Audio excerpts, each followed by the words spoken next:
Next question आज partly paid of preference share से related रहेगा। उस क्वेश्चन में देखिए क्वेश्चन देखिए क्या बोल रहा है। The following balance are extracted of the book of company 10,000 11% preference share of ₹10 is fully paid up. क्या बोला बाबू? बोल रहा है 10,000 प्रेफरेंस शेयर है 11% वाला, 10 रुपया करके दाम है, वो फुल्ली पेड अप है। नहीं देखिए बाबू 5,000 10% preference share of 10 is ₹8 paid up. इसका मतलब ये जो 5,000 प्रेफरेंस शेयर है 10% वाला, क्या ये फुल्ली पेड अप है? नहीं है बाबू, क्योंकि क्वेश्चन में डायरेक्ट बोले 10 रुपया करके प्रेफरेंस शेयर का दाम है, लेकिन 8 ही रुपया पेड हुआ, मतलब 2 रुपया अभी तक पेड नहीं हुआ। इसका मतलब ये फुल्ली पेड अप नहीं है। तो इसका रिडम्पशन होगा क्या? नहीं होगा। रिडम्पशन दोनों देखिए प्रेफरेंस शेयर ही है, दोनों रिडीमेबल प्रेफरेंस शेयर है। एक 11% वाला है लेकिन वो फुल्ली पेड अप है, और एक 10% वाला है जो पार्टली पेड अप है। तो पार्टली पेड अप का प्रेफरेंस शेयर रिडम्पशन नहीं होगा, सिर्फ किसका होगा सर? 11% वाला जो फुल्ली पेड अप है उसका होगा। नेक्स्ट आइए बाबू। नेक्स्ट देखिए क्वेश्चन में क्या बोल रहा है बाबू? बोला 20,000 इक्विटी शेयर ऑलरेडी उसके पास 10 ईच है fully paid up. Equity share उसके पास 20,000 इक्विटी शेयर है, 10 रुपया करके शेयर का दाम है। नेक्स्ट देखिए बाबू क्या बोल रहा है। General reserve, balance of profit, capital reserve, security premium, ये सब चीज के बारे में अमाउंट दे दिया है, मतलब ये सब चीज उसके पास अवेलेबल है, ठीक है ना। रिजर्व एंड सरप्लस अकाउंट में ये सब चीज उसका दिख रहा है, बहुत अच्छा बात है। नेक्स्ट देखिए क्या बोल रहा है। बोल रहा है प्रेफरेंस शेयर रिडीम्ड 10% प्रीमियम। क्या बोला? बोल रहा है प्रेफरेंस शेयर जो रिडीम कर रहा है कितना परसेंट प्रीमियम में रिडीम कर रहा है? 10% प्रीमियम में रिडीम कर रहा है। ओके बाबू, ठीक है। नेक्स्ट अब हम लोग आगे बढ़ते हैं। अब देखो बाबू क्या बोल रहा है। बोल रहा है फॉर दिस पर्पस, इसके लिए 5,000 इक्विटी शेयर ₹10 ईच वाला इशूड किया है, कितना? At the rate of 10% preference premium. बोला इसके लिए वो क्या कर रहा है। बोल रहा है 5,000 ₹10 करके इक्विटी शेयर, लेकिन उसमें प्रीमियम में इशू कर रहा है। याद रखिएगा, हम लोग रिडम्पशन करने के लिए हम लोगों को पता है क्या करना पड़ता सर। या तो रिजर्व एंड सरप्लस से यूज करिए जो ट्रांसफर होगा सीआरआर में, और फ्रेश इशू करिए, ठीक है ना, या फिर पार्टली करिए। तो इस क्वेश्चन में भी पार्टली हुआ। क्या हुआ सर? बोल रहा है कि 5,000 इक्विटी शेयर इशू कर रहा है 10 रुपया करके, जिसमें 10% प्रीमियम है, ठीक है। उसके बाद जो बचा हुआ अमाउंट रहेगा आपका रिडम्पशन से, वो आपको क्या करना पड़ेगा? सीआरआर में भेजना पड़ेगा। पिछला जो हम लोग क्लास किए हैं, पिछला जो वीडियो आप लोग को डाला हुआ है, उसमें जाके देखिए, उसमें क्या बोला हुआ है। उसमें बोला हुआ है कि सीआरआर का काम पहले कर लिए, क्योंकि उसमें फ्रेश इशू बताया नहीं था, ठीक है ना। उसमें कितना फ्रेश इशू होगा हमको बताया नहीं था, इसीलिए हम लोग क्या किए थे, नंबर ऑफ शेयर निकाले थे कि कितना फ्रेश इशू होगा। लेकिन इस क्वेश्चन में फ्रेश इशू दे दिया है। इस क्वेश्चन में बोला है कि फ्रेश इशू तो आपको करना ही है, भले आपके पास फंड हो या ना हो, आपको फ्रेश इशू करना ही है। तो फ्रेश इशू कितना बोला है सर? फ्रेश इशू डायरेक्ट बोल दिया कि 5,000 प्रेफरेंस शेयर 10 रुपीज करके, और उसको प्रीमियम में कर रहे हैं, ठीक है, ये बोल दिया आपको।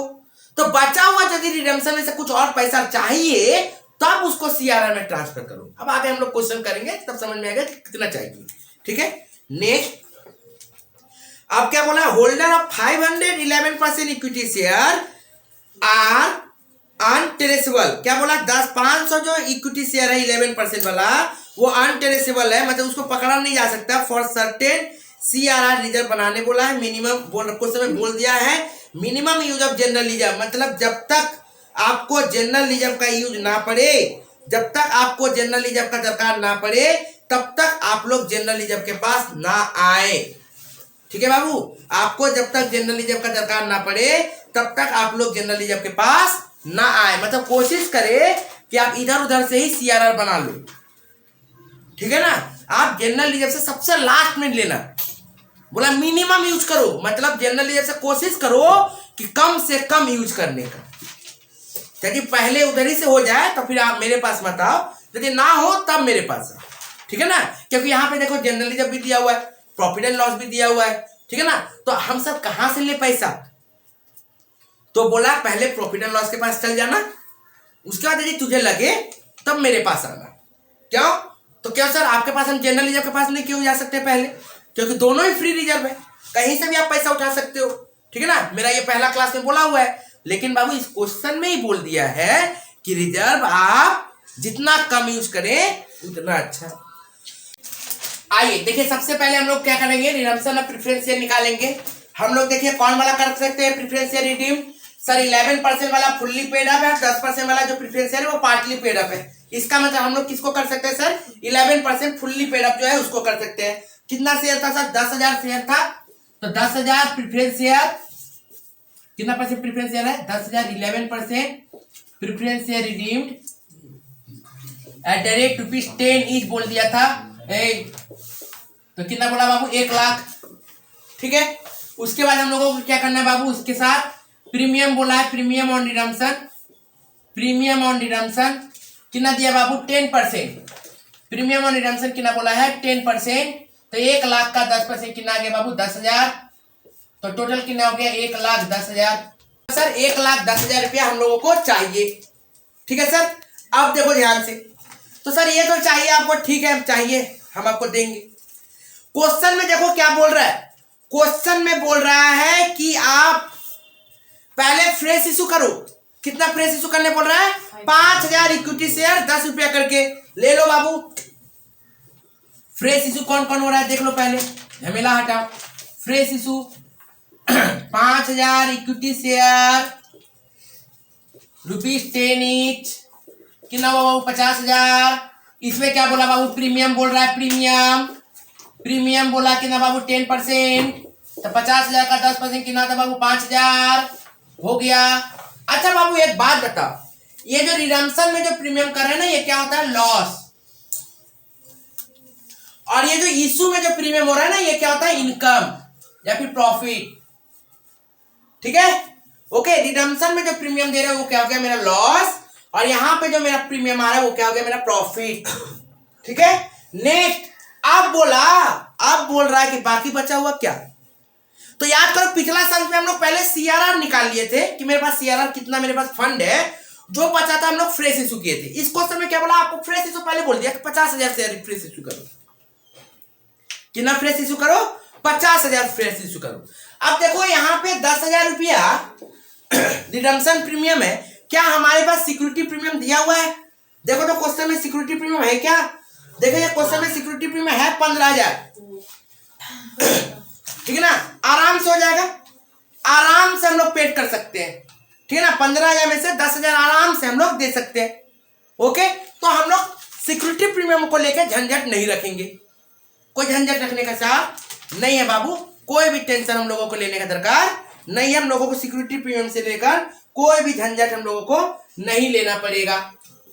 आराम से हम लोग सिक्योरिटी प्रीमियम अकाउंट से हम लोग क्या कर देंगे, एडजस्ट कर सकते हैं। चाहो तो आप लोग ये जो है ये आप लोग कहां से भी एडजस्ट कर सकते हो, पीएल से भी एडजस्ट कर सकते हो, ठीक है ना। आप लोग चाहे तो कहां से भी एडजस्ट कर सकते हैं, पीएल से भी एडजस्ट कर सकते हैं। देखिए ट्रांसफर टू सीआरआर, देखिए ध्यान से, ट्रांसफर टू सीआरआर, एकदम टेंशन नहीं लेने का। सबसे पहले हम लोगों को सीआरआर चाहिए कितना, सीआरआर अमाउंट कितना होना पड़ेगा। देखिए सीआरआर में 1 लाख हमको रिडम्पशन देना था, उसमें से यहाँ पे कितना है 50,000 दे चुके हैं, तो बचेगा कितना हमको 50,000 रुपया ड्यू रहेगा। तो 50,000 रुपया कहां से हम लोग दे देंगे, पीएल अकाउंट से दे देंगे। अब बोलो सर ये प्रीमियम कैसे आप एडजस्ट किए। देखो ध्यान से देखो, चौथा नंबर वर्किंग का दरकार नहीं है पर हम आप लोगों को दिखा रहे हैं। देखिए आप लोगों के पास सिक्योरिटी प्रीमियम कितना था पहले से, सिक्योरिटी प्रीमियम कितना था बाबू, 15,000 रुपया। आप जब फ्रेश इशू किए तब फिर प्रीमियम आया ना, प्रीमियम ऑन इशू कितना आया, 5,000 रुपया। तो टोटल आपके पास कितना पैसा हो गया, 20,000 रुपया। उसमें से आपको रिडम्पशन कितना देना है सर, रिडम्पशन आपको कितना देना है, दे दो 10,000, क्या जाता है मेरे पास। इसका मतलब रिजर्व एंड सरप्लस में आप सिक्योरिटी प्रीमियम कितना दिखाइएगा, 10,000, ठीक है। ओके पक्का, कोई दिक्कत है तो ये इंपॉर्टेंट नहीं था, ये जब हम लोग बैलेंस शीट करेंगे तब हम लोगों को इंपॉर्टेंट पड़ेगा, अभी इस क्वेश्चन के लिए इंपॉर्टेंट नहीं था, ठीक है। अब हम लोग जाएंगे जर्नल एंट्री। देखो ध्यान से देखो, पहले जर्नल एंट्री में सबसे पहले किसका काम होता है सर, फ्रेश इशू का। सबसे पहले फ्रेश इशू का काम, ये रहा फ्रेश इशू। तो क्या लिखेंगे, bank account debit to equity share capital account, to security premium account. कितना हुआ है देखो तो, कितना था देखिए, जब 50,000 रुपया कैपिटल में, 5,000 रुपया प्रीमियम में, ये टोटल कितना हो गया सर? 55,000। कोई दिक्कत है? ठीक है, कोई दिक्कत है? नेक्स्ट देखो ध्यान से, इसके बाद सर ये हो जाने के बाद हम लोगों को क्या करना पड़ेगा? बोलो, रिडम्पशन का एंट्री। किसका एंट्री मानना पड़ता है सर? रिडम्पशन का एंट्री मानना पड़ता है। तो क्या लिखेंगे sir? 11% redeemable preference share capital account debit premium on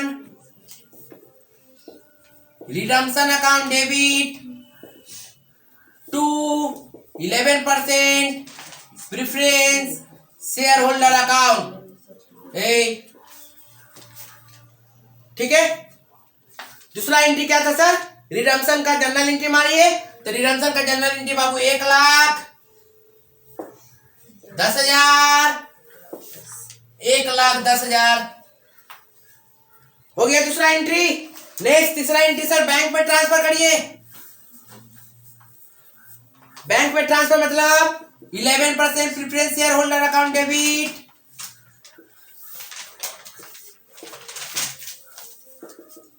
to bank account. अब देखो ध्यान से, हमको टोटल देना कितना है? 1,10,000 रुपया।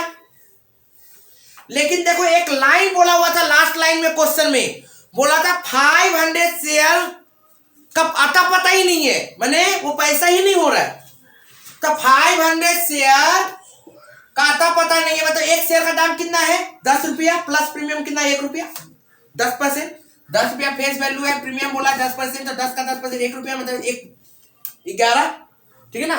तो इसका मतलब 500 शेयर का पैसा हमको मिल नहीं रहा है। तो 1,10,000 माइनस 5,500 कितना आ जाएगा? 1,04,500। बोलिए कोई दिक्कत? ये हो गया सर।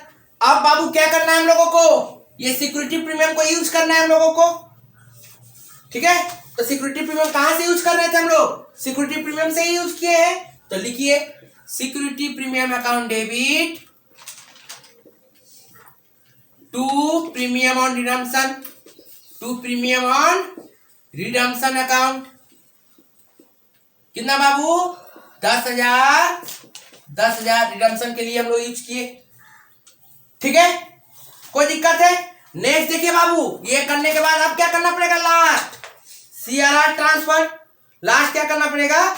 CRR transfer. CRR में कितना ट्रांसफर कर रहे हैं? 50,000 सिर्फ PL अकाउंट। दिखा दो, PL account debit to CRR 50,000, 50,000 हो गया, खत्म बात। ठीक है ना? फिक्स है, कोई भी चेंजेस नहीं है। ठीक है ना? जो आप लोगों को एंट्री बताया गया वही करते आना है, एकदम फिक्स है, कोई चेंजेस नहीं है। ये वर्किंग जिसको आ गया जनरल एंट्री तो सबको आ जाएगा, क्योंकि आप लोगों का ये पहला 2 वीडियो हुआ है। अभी आप लोग 3-4 क्लास और कर लीजिएगा ना, तो सब याद हो जाएगा। ये फिर इसका झमेला नहीं है, जनरल एंट्री का झमेला नहीं है। झमेला किसका है? ये वर्किंग होना चाहिए। वर्किंग जो बना लिए ये तो सब कर लेगा, ये वर्किंग सही होना चाहिए।